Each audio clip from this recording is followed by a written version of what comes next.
Olá, queridos alunos do IETMA, graça e paz a todos. Nós estamos aqui em nome do Instituto de Ensino Teológico e Treinamento Ministerial, Ágape. Eu sou o apóstolo Paulo e tenho imenso prazer, imensa satisfação em poder estar com vocês nesta oportunidade, quando nós estamos tratando de uma disciplina muito boa. Particularmente eu gosto.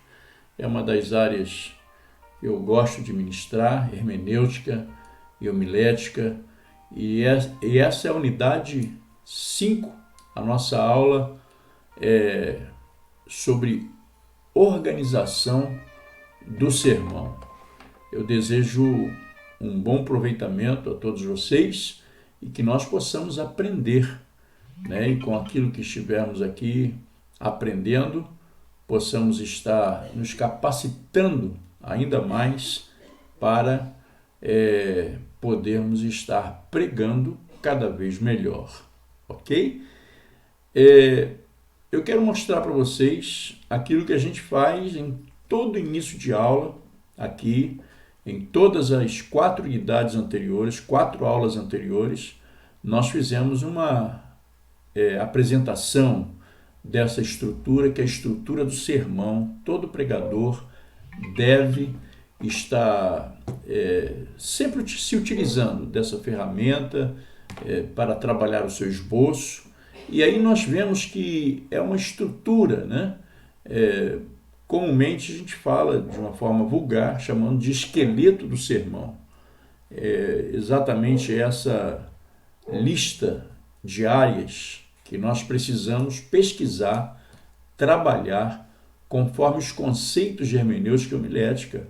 O pregador que não se dedica a procurar um texto, a saber que todo sermão tem que ter um texto, como nós já ensinamos aqui nas aulas anteriores, ele está com as pernas quebradas e não conseguirá desenvolver o seu sermão. Então nós temos aí a estrutura do sermão, quando é demonstrado aí a necessidade do texto. Sabemos que todo sermão tem que ter objetivo, né? Então nós temos 2 grupos de objetivo que precisa ser trabalhado. Um é o objetivo geral, e o objetivo geral são 6 tipos, né? Que nós ensinamos aqui. 6 tipos de objetivo geral, e eu desafio você a recitá-los aí de cor, né? Sem olhar as suas anotações, pois nós precisamos saber quais são esses tipos de objetivo geral, né? Que podemos e devemos escolher sempre um tipo de objetivo geral. Depois, no outro grupo, nós temos o objetivo específico, que é o ponto daquilo que é geral. Dentro do geral, você vai lembrar daquela ilustração que nós demos de um círculo, e dentro daquele círculo, né, que é o geral, o círculo é geral, e dentro do círculo, um pontilhado vermelho. Você lembra disso? Então, nós precisamos achar um daqueles pontinhos, que é o objetivo específico. E aquela ilustração serve também para os assuntos, ou o assunto do sermão, que tem que ser um só. O assunto geral, e dentro do geral, você localizar, escolher, saber como, né, separar o objetivo, ou seja, o assunto específico. Na aula passada, na unidade 4, nós falamos sobre proposição, que é a parte seguinte da estrutura, depois de assunto específico, e ainda nas próximas unidades nós estaremos falando sobre introdução e a conclusão do sermão. Ok, queridos? Então, preste bem atenção no conteúdo da nossa aula de hoje, pois vamos falar sobre organização do sermão. Um dos aspectos mais importantes na preparação do sermão, não se esqueça disso, é, sem dúvida alguma, a organização dos pensamentos.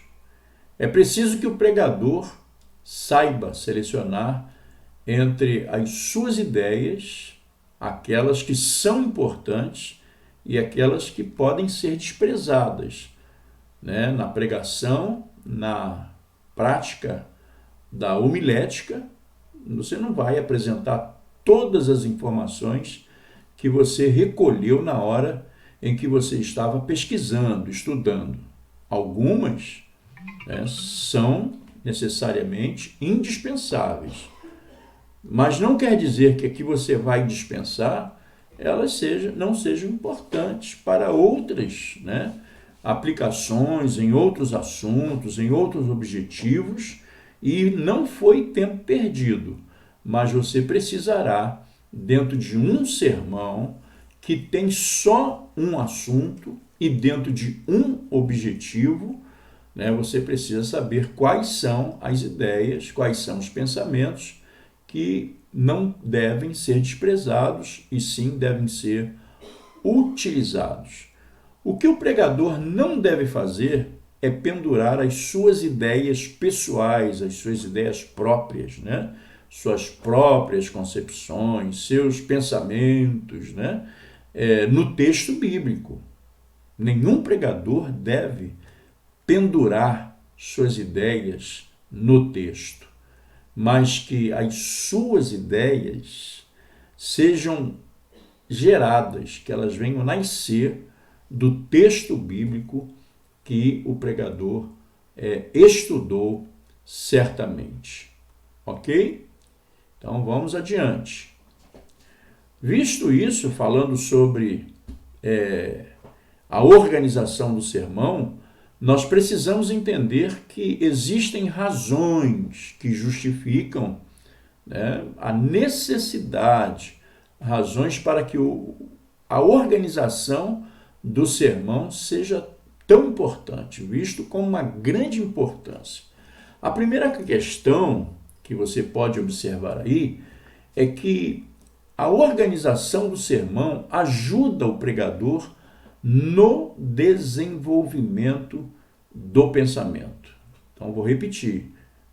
A organização do sermão ajuda o pregador no desenvolvimento do seu pensamento. Isso significa que, naquele momento em que o pregador estiver praticando a homilética, ele vai ter muito mais facilidade, né? Ele vai lutar e desenvolver mais em busca do seu objetivo geral, em busca do seu objetivo específico, porque o sermão certamente está organizado.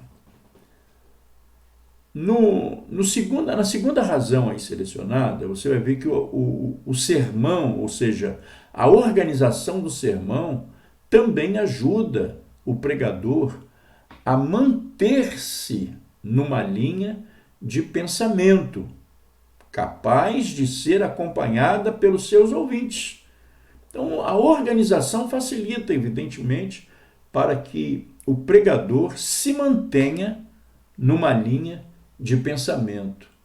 Existem aqueles pregadores que, às vezes, isso não é difícil de você detectar por aí, encontrar por aí, pregadores que, às vezes, não se mantêm numa linha de pensamento, não tem um assunto específico, não trabalhou o objetivo específico e, às vezes, para usar como uma certa até artimanha, eles falam de muitos assuntos dentro de um só sermão e, no final, o resultado não é o melhor resultado. O resultado é que quase não consegue obter êxito dentro do seu sermão por causa da falta da organização. Mas um sermão organizado, o pregador terá maior facilidade para se manter dentro da sua linha de pensamento, e isso também vai ajudar os seus ouvintes a acompanharem o desenvolvimento dos seus pensamentos ou do pensamento, da ideia do pregador. Na terceira razão, pela organização do sermão, você vai ver que a organização do sermão também ajuda o pregador a prender a atenção dos seus ouvintes.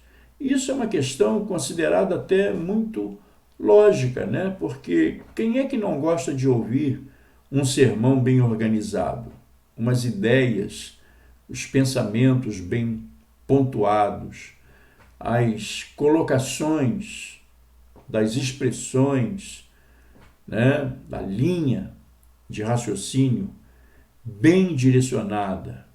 Então, a organização do sermão ajuda a prender a atenção dos ouvintes. Quarta razão é que a organização do sermão também ajuda o pregador a apresentar a linha de pensamento que ele tem, o que foi gerada em relação ao objetivo específico, ao assunto geral, ao assunto específico e o que ele propõe dentro do seu sermão. Em quinto, nós vemos aí que a organização do sermão ajuda o ouvinte a acompanhar a linha de pensamento do pregador. Veja só que a organização do sermão tanto faz com que o pregador tenha uma facilitação maior em apresentar a linha de pensamento, como também faz com que o ouvinte acompanhe essa linha de pensamento do pregador. E em sexta e última razão da importância dessa organização do sermão, nós vemos que a organização do sermão ajuda os ouvintes a recordarem-se, né, do sermão pregado. Chega em casa, passou uma semana e aquela mensagem organizada, bem aplicada, fica na mente. Olha que eu tenho lembrança de muitas mensagens que foram pregadas, até mesmo na minha infância, na minha juventude, né? E que eu não esqueço. Tamanha a organização, o trabalho do pregador em preparar a organização do sermão, que possibilita o ouvinte a ter essa mensagem guardada na sua mente, no seu coração, por longo tempo, anos até. Ok? Então, queridos, a seguir nós vamos ver a importância, né? Um sermão bem organizado e as suas características, que são 4 características. Então, se você vai organizar um sermão, você precisa apresentar essas 4 características. Abaixo nós temos uma relação dessas 4 características, sendo a primeira característica aí relacionada, que deve ser encontrada num sermão organizado, é a unidade. A segunda, a ordem lógica. A terceira razão, ou característica, é a proposição. Foi matéria, né, dada na aula passada, na unidade 4. E por último, né, como última característica e relacionada, é que um sermão bem organizado, ele tem uma progressão, né, tremenda. Vai fazer com que o pregador desenvolva essa progressão. Pois bem, nós vimos então 4 características que são encontradas num sermão bem organizado: unidade, ordem lógica, proposição e progressão. Vamos tratar de cada uma dessas características a seguir? Muito bem. Unidade do sermão é o que nós vamos falar aqui muito. Você ainda vai ouvir, na continuidade da nossa disciplina, falar muito sobre a unidade do sermão, e nós precisamos saber o que é essa unidade. Porque para que o sermão tenha unidade, você vai constatar que é necessário ter, né? Esse sermão precisa ter, primeiro, que o sermão trate de um único assunto específico. Nós já falamos aqui, inesgotadamente, que não adianta o pregador buscar a tratar de mais de um assunto. Ele precisa tratar de um assunto específico, não mais que um, nunca mais que um assunto específico. Segundo, para uma boa e característica da unidade é que o sermão ele vai sempre ter necessidade de um objetivo específico. Então, falou de unidade, nós precisamos ter um único assunto específico, nós precisamos de ter um único objetivo específico e, por último, nós precisamos empregar somente materiais necessários ao entendimento do assunto e também ao atingimento do objetivo específico. Ok? Então nós vamos aí falar sobre unidade. Nós vamos falar muito ainda, como eu já disse, sobre a unidade do sermão. Nós vamos ver agora uma outra característica que é ordem lógica, que precisa sempre ser encontrada no sermão organizado.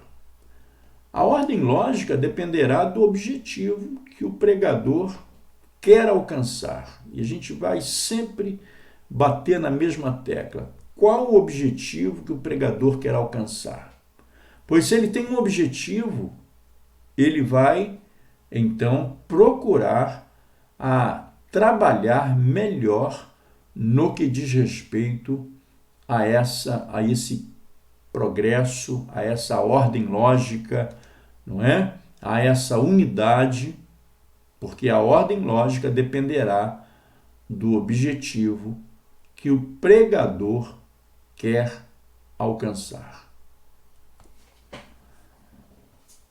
A terceira característica que nós vimos aí é a proposição. E nós dissemos que o sermão organizado, ele precisa ter essa característica, ou seja, ele precisa ter proposição. Nós já sabemos o que é a proposição, que é a declaração do objetivo específico, né? Então, nós temos aí proposição.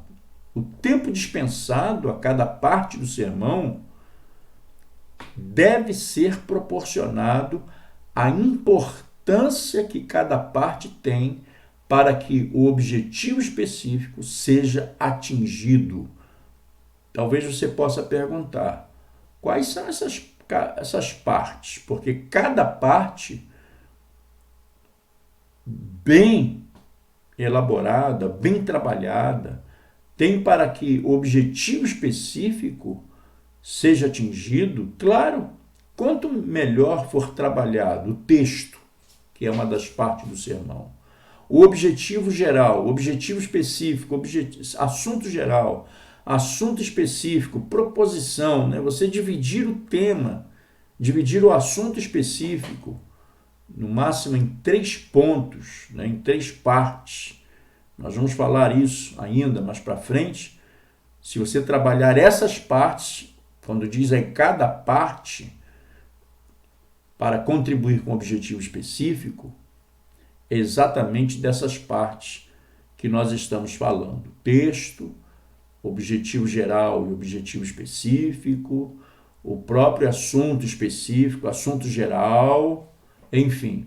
Então vai ajudar a você a chegar ao seu objetivo específico. Isso se chama proposição.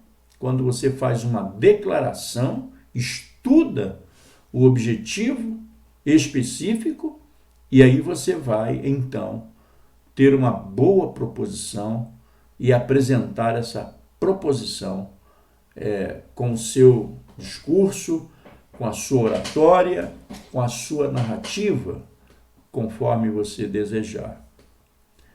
Então, assim, dessa forma, trabalhando cada parte em busca de alcance do objetivo específico, a introdução ela deve ser breve, pois ela visa despertar a atenção do ouvinte.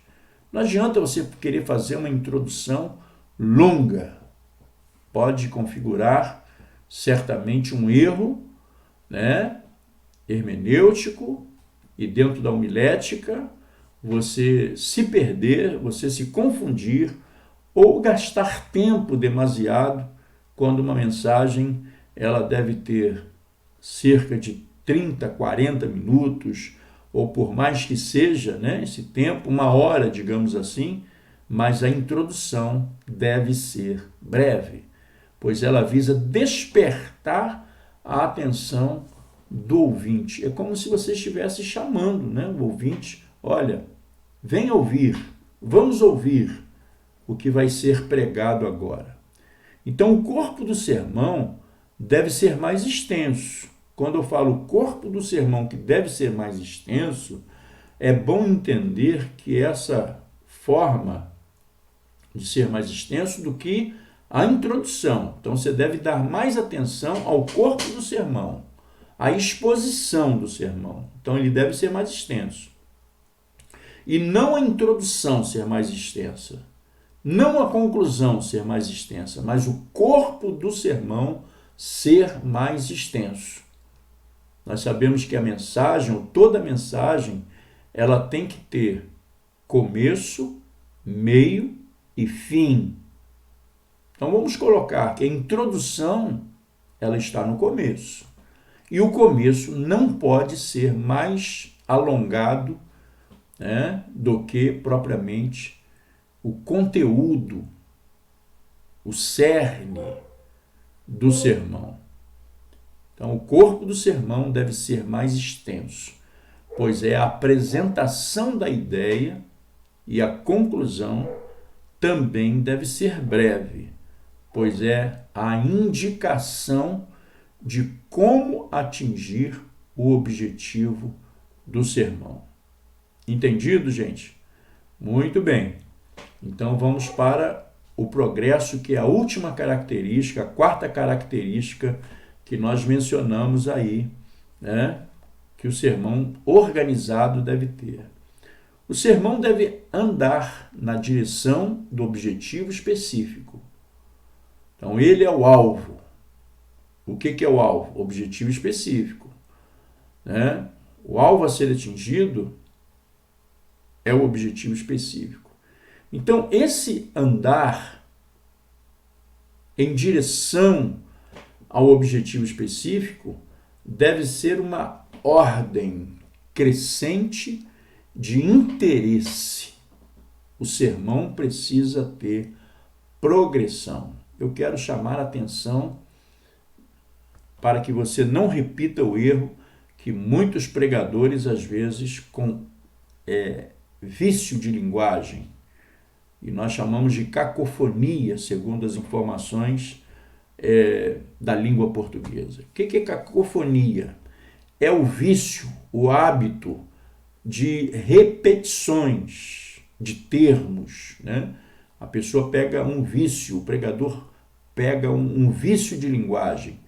Então, irmãos, amém, porque glória a Deus, amém, nós estamos aqui, amém, bendito seja o Senhor, amém.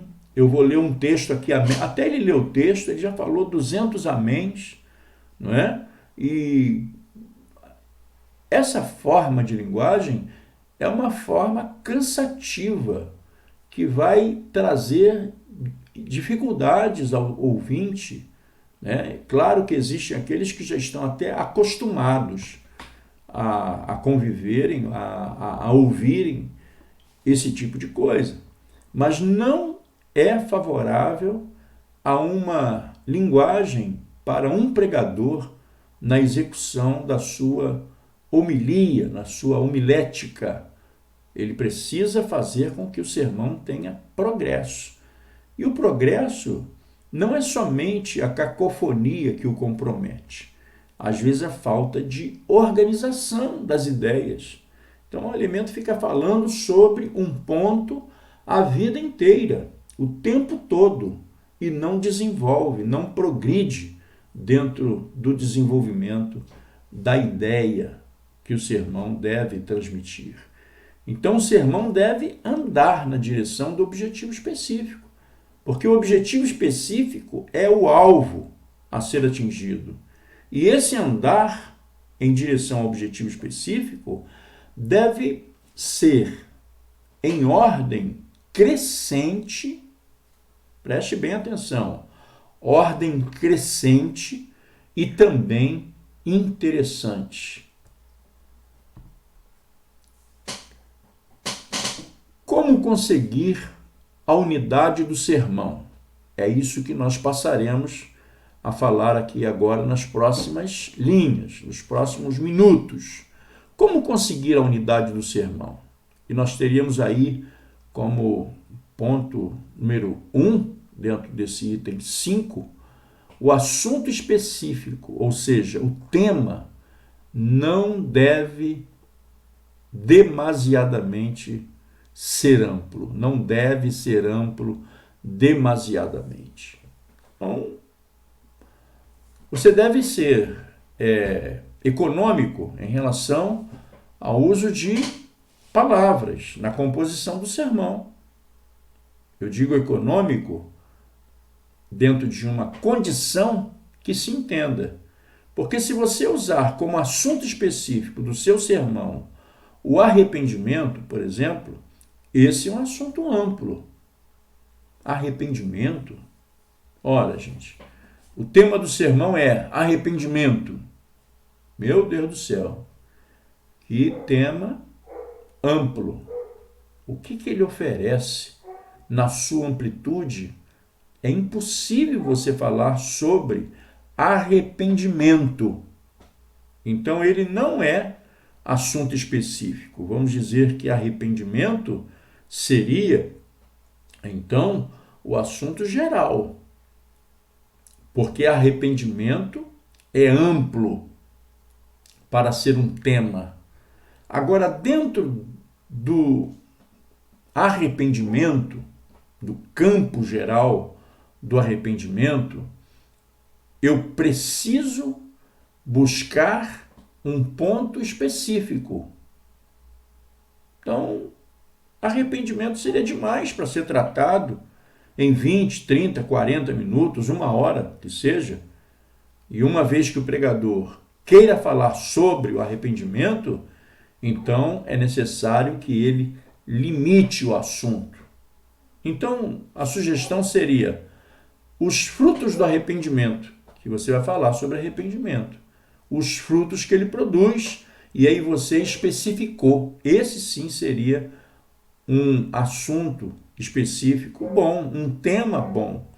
Agora, o assunto está limitado quando você tirou do geral arrependimento e você especificou os frutos do arrependimento. Agora o assunto está realmente limitado e você pode tratá-lo satisfatoriamente no tempo disponível para a apresentação do seu sermão. Ok, meus irmãos? Amém? Tá certo? Entendido? Então, vamos falar sobre esse assunto específico, né? Porque o assunto específico tem muito a ver com esse trabalho para se alcançar essa característica no sermão, que é a unidade, né? Que é a unidade do sermão. Então, importante que você possa trabalhar o assunto específico. Importante que você possa trabalhar essa parte do sermão. Então, o assunto específico deve conter sempre, preste atenção nisso, quando você trabalhar na composição do assunto específico, deve então o assunto específico conter uma palavra enfática.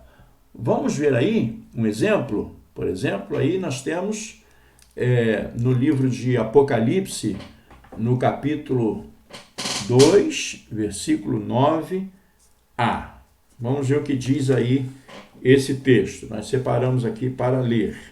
Na primeira parte do versículo 9 do capítulo 2 de Apocalipse, que diz assim: Eu sei as tuas obras, eu sei as tuas obras. E aí vai a continuidade do versículo. Eu acho que eu vou ler um pouco mais adiante, porque talvez você não tenha ainda localizado, entendido.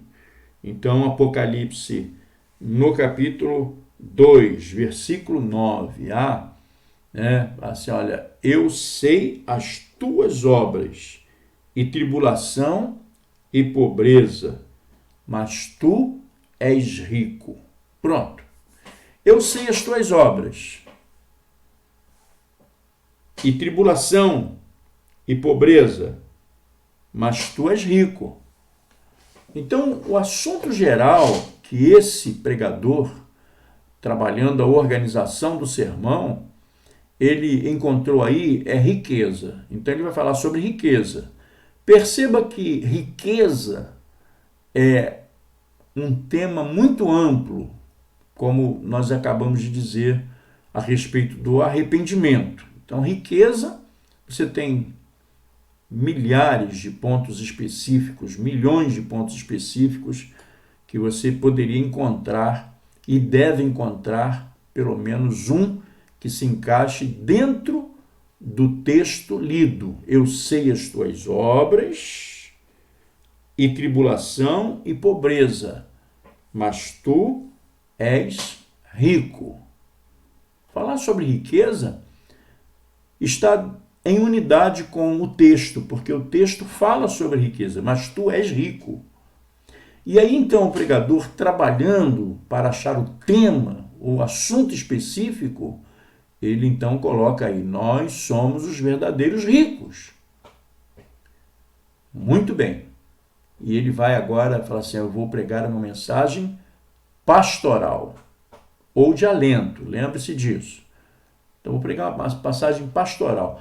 A mensagem pastoral fala de alento, de conforto, né? E pode ser para a igreja. E algumas pessoas pensam que a mensagem pastoral é só para a igreja, mas não é só para a igreja.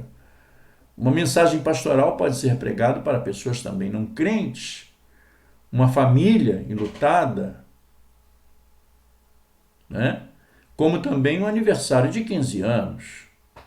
Mas, apóstolo, pastoral, ela não é uma palavra também de alento? É também, pastoral de alento, ou de alento.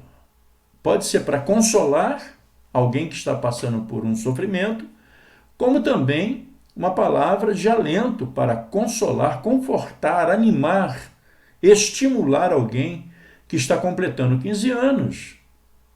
Para alguém que ganhou, né, uma vaga numa faculdade, etc. Então, a mensagem cujo o assunto geral vai ser riqueza e o tema, o assunto a ser tratado dentro de riqueza é nós somos os verdadeiros ricos. O objetivo pastoral e o objetivo específico está aí. O crente compreenderá que as pessoas verdadeiramente ricas são os crentes em Jesus e assim se tranquilizarão quanto aos problemas econômicos, Preste bem atenção, porque esse aí é o objetivo específico, o qual o pregador ele almeja alcançar no final do sermão, depois de ter pregado o sermão. Olha a proposição, que é a declaração do objetivo específico. Neste mundo, as únicas pessoas que são ricas de verdade somos nós, os crentes em Cristo Jesus. E aí ele começa a trabalhar na divisão do tema, na proposição que explica, que declara. Já começamos a ver, somos ricos por quê? E você vai observar que somos ricos porque está sublinhado. Então essa seria a palavra ou uma frase de impacto dentro da separação do sermão. Então, somos ricos porque recebemos o perdão dos nossos pecados. Abaixo nós temos aí mais uma vez repetido: somos ricos porque os recursos de Deus estão ao nosso alcance. Então, cada ponto desse, o pregador vai estar falando: olha, somos ricos porque nós recebemos o perdão dos nossos pecados. Jesus morreu na cruz e ele vai dissertar sobre esse ponto. Enfim, Jesus morreu na cruz, perdoando os nossos pecados, quando nós éramos miseráveis pecadores, estávamos perdidos, estávamos falidos, mas o Senhor, ele morrendo na cruz, ele perdoou os nossos pecados. Bom, você falou tudo sobre esse primeiro ponto. Somos ricos porque recebemos o perdão dos nossos pecados. Então você vai passar agora para o ponto seguinte: somos ricos porque os recursos de Deus estão ao nosso alcance. Então ele está falando lá: somos ricos porque recebemos o perdão dos nossos pecados. E querido, eu quero dizer também que nós somos ricos porque os recursos de Deus estão ao nosso alcance. E vai falar tudo, né, sobre essa questão dos recursos de Deus estar ao nosso alcance. Nós temos a graça, nós temos a misericórdia, nós temos o favor, nós temos os benefícios de Deus, nós temos as promessas de Deus, nós temos, né, aquilo que Deus tem reservado para nós, as riquezas. Tudo posso naquele que me fortalece e tal. E esgotou esse ponto e vai para o segundo ponto, seria o terceiro ponto. Também quero vos anunciar, querido, que nós somos ricos porque as glórias do céu estão reservadas, estão separadas para cada um de nós. Maravilha! E você vai esgotar toda a sua argumentação sobre cada um desses pontos, né? Somos ricos porque, e vai desenvolver, somos ricos porque... Isso se chama, ou seja, repetição proposital, e é uma técnica usada dentro de hermenêutica. Você está dando ênfase, né, ao sermão que foi anunciado dentro de cada parte, do texto, do assunto geral, assunto específico e tal, até alcançar o seu objetivo. Então, nós temos aí o exemplo do que nós dissemos lá em cima, né? O assunto específico deve conter uma palavra enfática. Então, a palavra enfática nesse sermão é: somos ricos, por quê? Somos ricos, por quê? Somos ricos, por quê? Beleza, queridos? Então, vamos aí andar para frente. Vamos andar para frente aí dentro do que diz respeito à organização do nosso sermão. Nós temos aí o que deve ser observado, com certeza, é que a frase enfática desse sermão, somos ricos porque, essa é a frase enfática, e aí a unidade do sermão, ela está garantida pela repetição dessa frase enfática, que nós acabamos de mencionar agora. O próximo ponto diz que a unidade do sermão também é conseguida quando o assunto específico é apresentado de forma interrogativa. Você vai lembrar que lá atrás, numa das nossas aulas, quando nós falamos sobre o assunto do sermão, nós dissemos e demos exemplo de um tema do sermão interrogativo.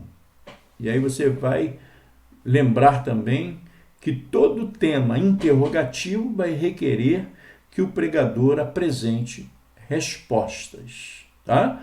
Então, lembrando aí, repetindo, a unidade também é conseguida quando o assunto específico é apresentado de forma interrogativa e o desenvolvimento do sermão apresenta respostas à pergunta feita, no caso, o tema do sermão. Vamos ver aí o exemplo que nós temos pela frente. Está lá em Marcos, no capítulo 4, versículo 35 ao 41. Então, vamos ler aí. Marcos, capítulo 4, versículo 35 ao 41. Vou tentar ler aqui para você acompanhar, né, ter uma ideia. Dizendo assim: naquele dia, sendo já tarde, disse-lhes: passemos para outra margem. E eles, deixando a multidão, o levaram consigo, assim como estava no barco, e havia também com ele outros barquinhos. E levantou-se grande temporal de vento, e subiam as ondas por cima do barco, de maneira que já se enchia de água. E ele estava na popa dormindo sobre uma almofada, e despertaram-no, dizendo-lhe: Mestre, não te importa que pereçamos? E ele, despertando, repreendeu o vento e disse ao mar: Cala-te, aquieta-te. E o vento se aquietou, e houve grande bonança. E disse-lhes: Por que sois tão tímidos? Ainda não tendes fé? E sentiram um grande temor, e diziam uns aos outros: Mas quem é este que até o vento e o mar lhe obedecem? Eu sabia que você já tinha conhecimento desse texto, né? E eu sei que você já ouviu certamente esse texto em alguma parte da sua vida. Então, o texto nós já temos aí, que é Marcos 4, de 35 a 41, nós lemos. Qual o assunto geral que esse pregador escolheu para o sermão? Jesus. Jesus é assunto geral? É. Mas você tem tanta coisa para falar de Jesus. Como que você vai falar de Jesus num só sermão? Tudo que tenha se falar de Jesus. Não dá. Não tem como. Então tem que achar o assunto específico. Então a pergunta surgiu: quem é Jesus? Então especificou, reduziu, né? Então eu vou falar agora sobre Jesus, mas eu vou falar quem é Jesus. Eu preciso responder essa pergunta. O objetivo geral aí é doutrinário. Espantem, né? Pasmem. Está ensinando uma verdade das Escrituras. Jesus é uma doutrina, né? Como Filho de Deus, etc. e tal. Então, objetivo geral, doutrinário. Agora, qual o objetivo específico? Ou seja, qual o ponto exatamente, especificamente, que o pregador almeja chegar ao pregar sobre Jesus e num tema interrogativo? Quem é Jesus? Então, está aí o objetivo específico. O crente compreenderá que Jesus é verdadeiro Deus. Olha a proposição seguinte, gente. Não confunda a proposição com assunto específico, por favor. Uma verdade essencial ao cristianismo é da humanidade e também da divindade do Senhor Jesus. Olha aí a palavra enfática sublinhada nos dois pontos que foram selecionados, né, para o pregador falar. Ele vai pregar uma mensagem com dois pontos. Estamos aqui nesta noite, queridos, para falar de Jesus e responder quem é Jesus. Aliás, quem é Jesus para você? E eu quero lhe dizer que Jesus é verdadeiro. Número 1, olha aí. Passou para o ponto número 1. Jesus é verdadeiro, homem. Ele é homem. Ele é verdadeiro. Jesus é verdadeiro homem. Você vai pegar essa confirmação como referência no capítulo 4, que é o texto, né, básico da nossa pregação, e você vai ler para ele o versículo 38, que diz exatamente isso, né? No capítulo 4, versículo 38, e ele estava na popa dormindo sobre uma almofada, e despertaram dizendo, mestre, não te importa que pereçamos?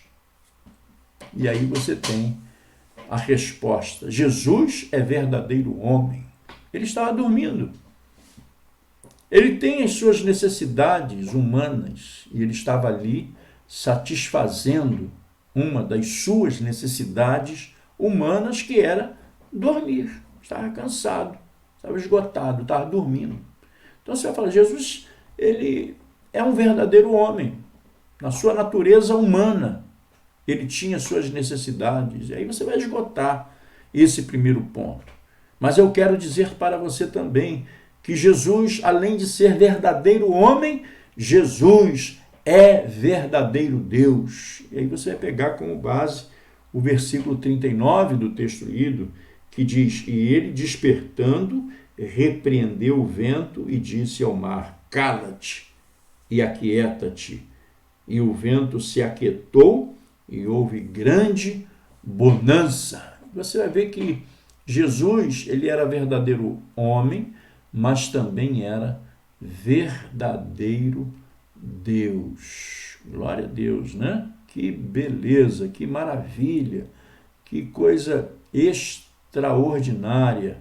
Você tem as respostas para apresentar àqueles que te ouvem e você está apresentando de forma organizada, porque você se preocupou antecipadamente a fazer o esboço do sermão e organizar. Amém, queridos? Que bom, né?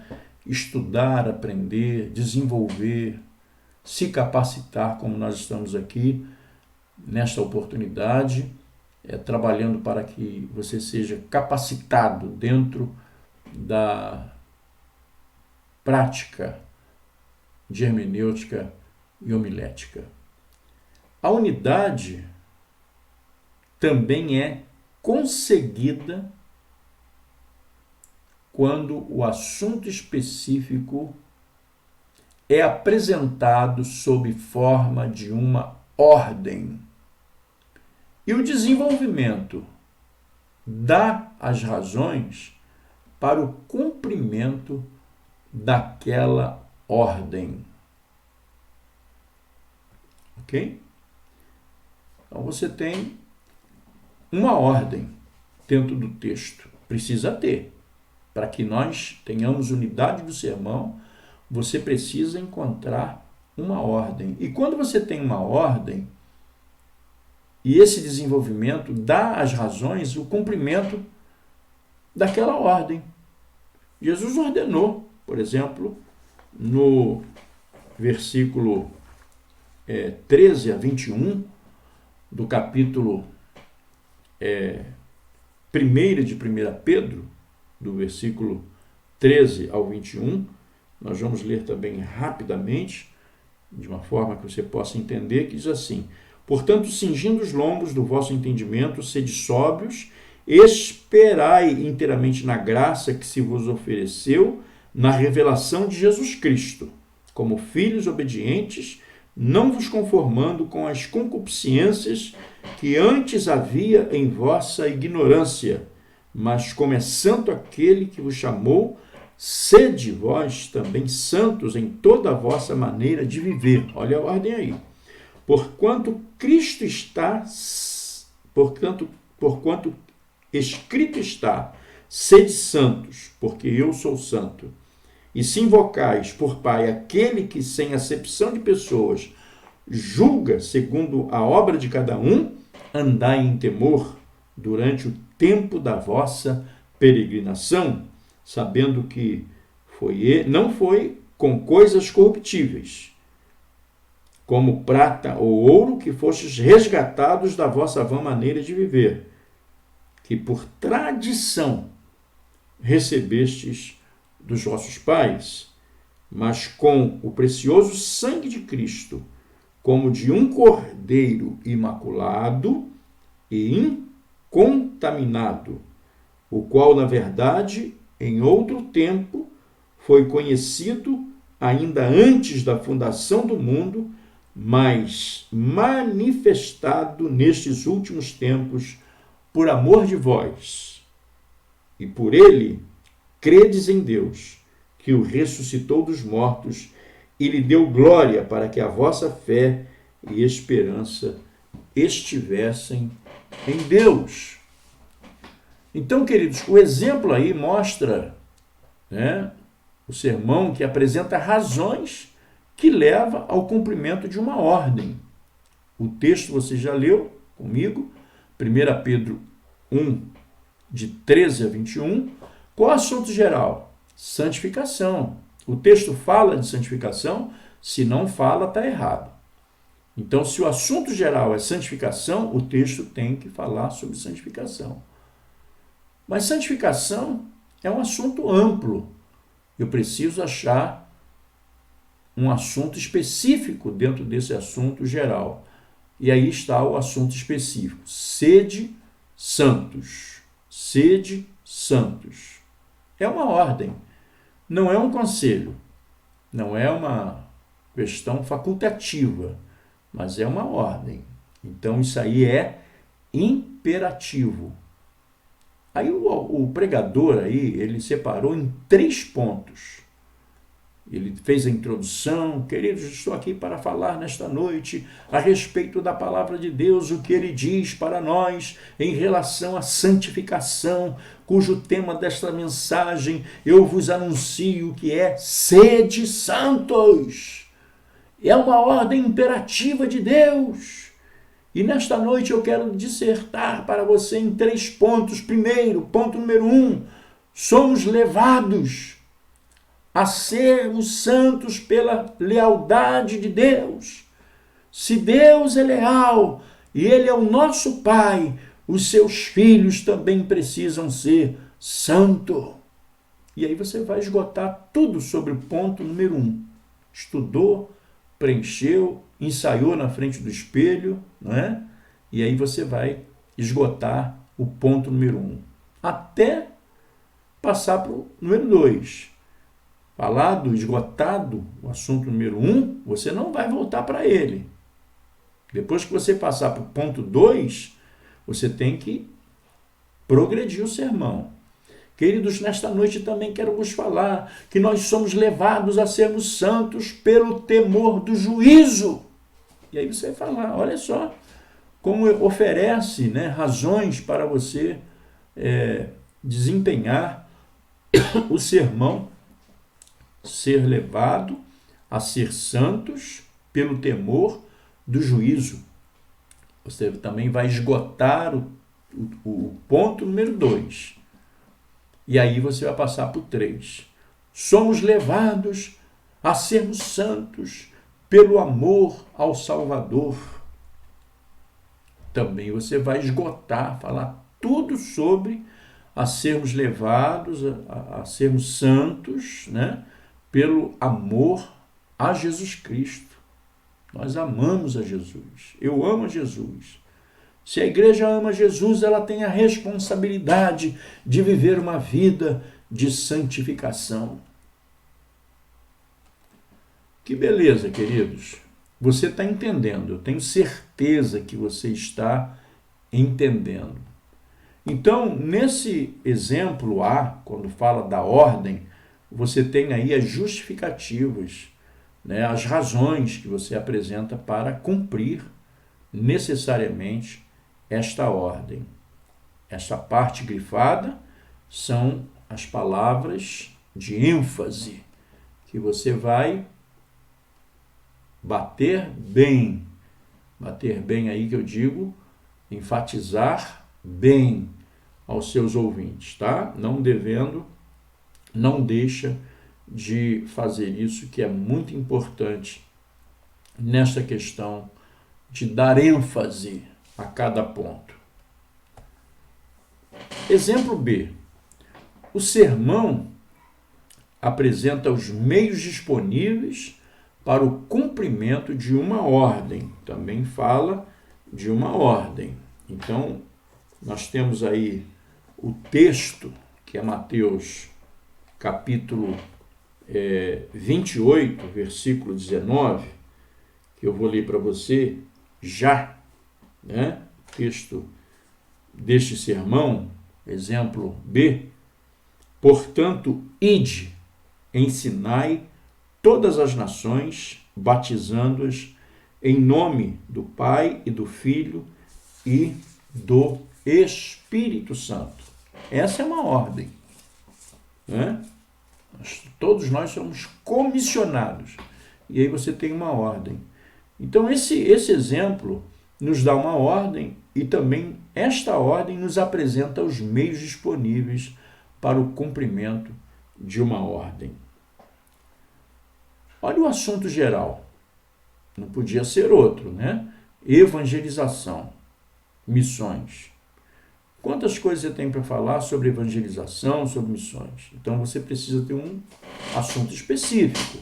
E nesse exemplo, o pregador escolheu fazer discípulos de todas as nações. Qual é o assunto específico? Ele vai falar sobre evangelização e o tema principal do sermão é fazer discípulos de todas as nações. O ponto número 1. Podemos fazer discípulos se somos fiéis no testemunho pessoal.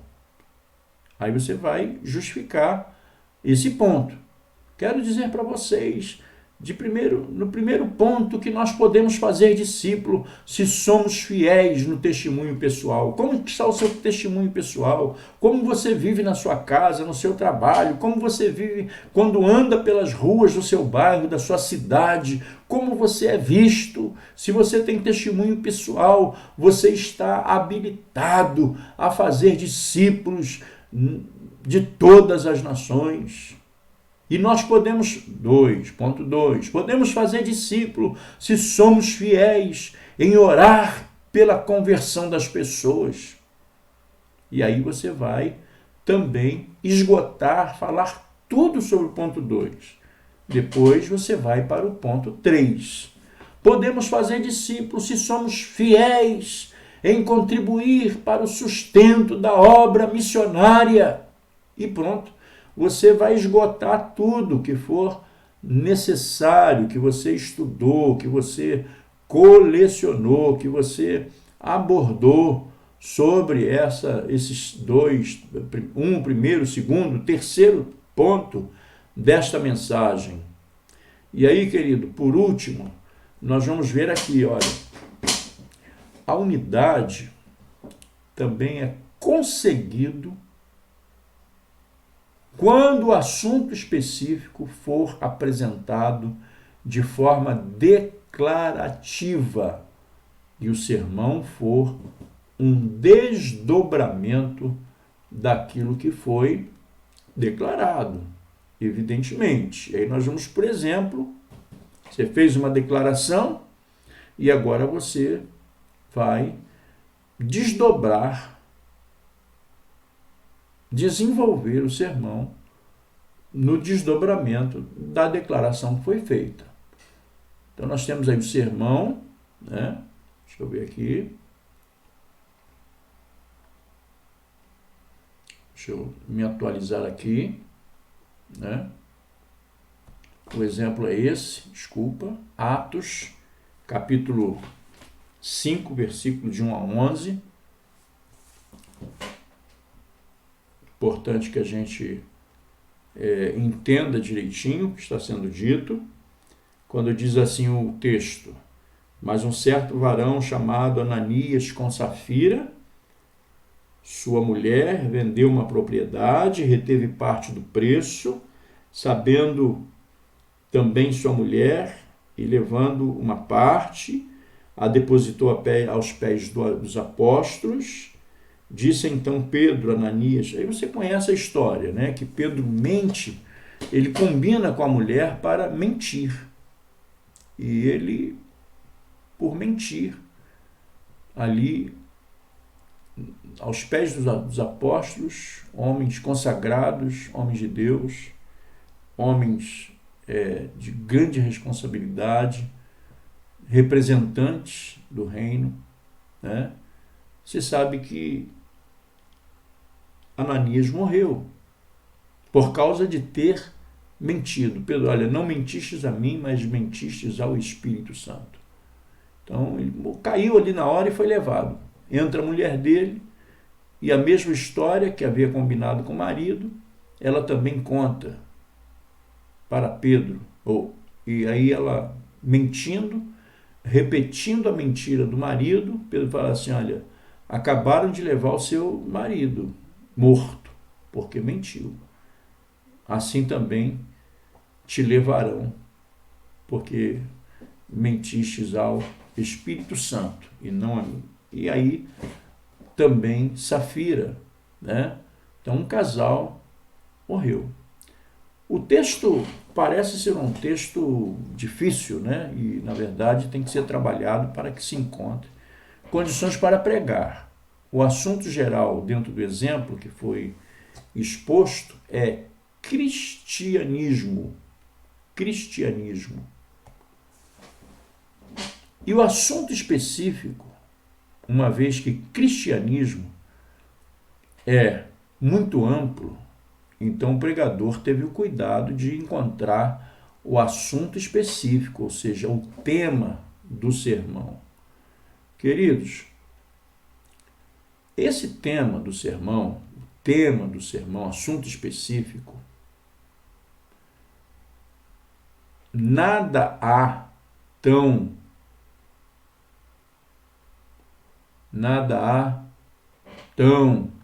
perigoso, perdoe aí a incorreção, tá?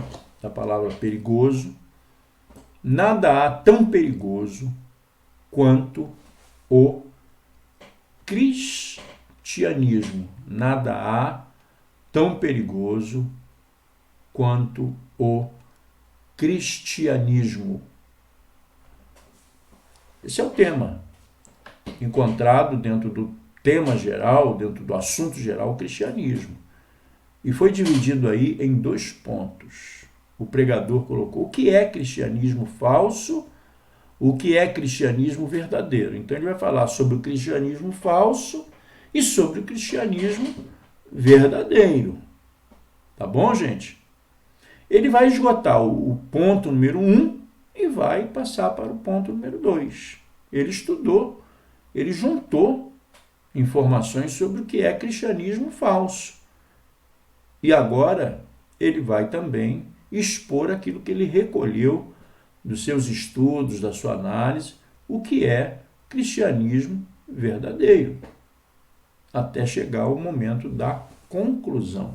Todos esses exemplos que nós demos aí, eu quero dizer para você que o esqueleto, né, o esboço, ele está incompleto, porque nós teríamos aí, por exemplo, nesse aí, nós temos texto, está faltando o objetivo geral, o objetivo específico, está faltando a proposição, está faltando a conclusão, está faltando a introdução, né? Dentro da conclusão nós teríamos o apelo, que tem que ser trabalhado também, não pode ser e não deve ser de momento, a gente tem que estudar, trabalhar que tipo de apelo, como que eu vou fazer esse apelo, o que eu vou usar, também precisa ser trabalhado, tá bom? Nós temos aí o esqueleto reduzido apenas para mostrar a você o que nós estamos aqui apresentando sobre cada parte deste conteúdo. Bom, chegamos ao final da nossa parte de hoje, da nossa aula de hoje, dentro da unidade 5, falando sobre organização do sermão, e nós vimos aí o quanto é importante a organização do sermão, um sermão bem organizado, como é importante, não é? Estarmos vivenciando na pregação de um sermão bem organizado. Espero que você tenha aproveitado o máximo mesmo e que você possa utilizar, fazer uso dessas ferramentas que você tem recebido hoje. Nós temos lhe dado, temos entregue você essas ferramentas para que você possa utilizá-las. Que Deus te abençoe. Até o nosso próximo encontro. Estamos aí concluída a nossa missão dentro da unidade 5 e nós voltaremos com a unidade 6 em breve, falando sobre essa grande importância do sermão, né, em hermenêutica e homilética. E na unidade 6, eu quero já adiantar a você, porque nós vamos falar sobre a divisão do tema do sermão. Se você puder dar uma olhadinha na matéria, pega a sua apostila, estude, né? Nós vamos falar na unidade 6 sobre a divisão do tema do sermão. Ou seja, se o assunto específico ou o tema, igual no exemplo que foi dado aí, vou voltar aí, qual é o assunto, qual é o tema do sermão? O tema do sermão aí é: nada há tão perigoso quanto o cristianismo. E aí nós temos a divisão do sermão, do tema do sermão, em 2 pontos. Nós vamos estudar exatamente essa divisão, ou seja, a formação, né, do tema do sermão e a sua divisão, como formar esses 2 pontos. Como deve ser. Tem regras que nos ajudam a fazer a separação adequadamente, devidamente, como precisa ser feito. Tá bom? Então, até a próxima aula, se o Senhor assim nos permitir. Graça e paz. Shalom.